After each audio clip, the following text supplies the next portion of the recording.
trở lại với channel của mình nha. Thì hôm nay mình sẽ khu review phẩm đến từ bạn Lê Phương Linh. Bạn ấy cũng có kênh YouTube. Thì tí nữa mình sẽ nói chuyện với bạn ấy và bảo bạn ấy là comment cái kênh YouTube á để mình ghi lại nha.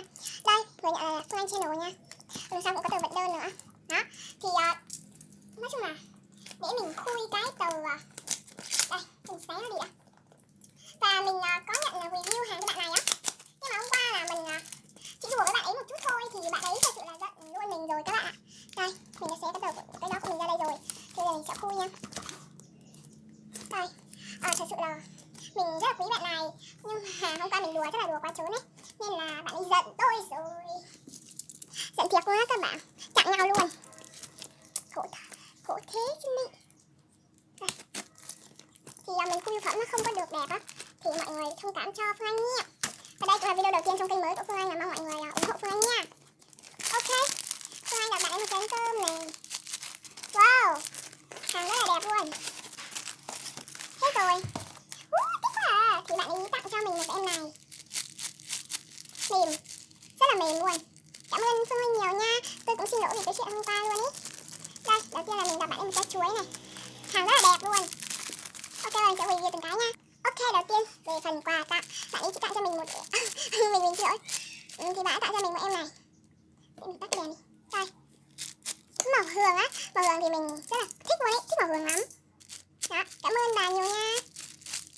Một miếng bánh cám dỗ. Tiếp theo là mình không, cái này là mình mua kem chibi. Kem chibi màu sô cô la, tại vì mình rất là thích. Dù là ăn uống cái gì mình cũng rất là thích sô cô la ấy. Đó, thì để tôi mở ra xem nha. Bạn này cũng là khách ship bên mình nữa. Thích quá. Mềm, tương đối là mềm thiệt nhưng mà không có được chậm răng á. Nó bị ra một chút xíu nhưng mà không có sao nha. Đó, thích quá đi mất thôi.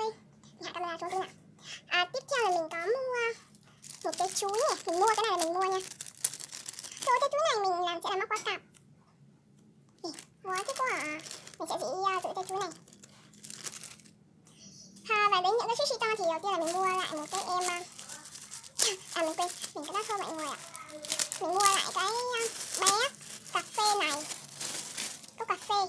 Thì ở bên này nó bị đây một chút xíu và nó bị đây. Nhưng mà thôi không có sao á. Tại vì đây dù sao bạn ấy bán rất là rẻ luôn, mọi người qua kênh bạn ấy mua ủng hộ bạn ấy nha. Đó, trời ơi cute lắm. Tiếp theo là em này là bánh sừng trâu ấy. Nó thì bị hơi dơ nhưng mà vẫn mềm sro. Và cuối cùng là em này mình thích lắm. Mình thích từ rất lâu rồi nhưng hôm nay mình mới mua được. Thì nó bị dơ phần cơm thôi nhưng mà không có sao nha.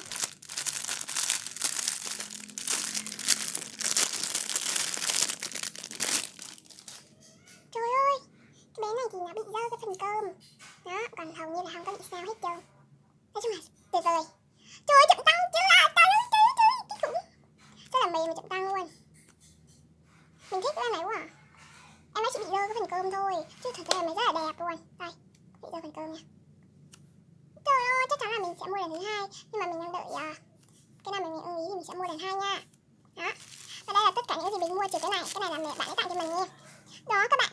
Ok, video của mình đến đây kết thúc rồi. Nếu bạn thích mình review shop nào nữa thì comment bên dưới, mình chắc chắn là sẽ dồn tiền vào mua shop ấy nhá.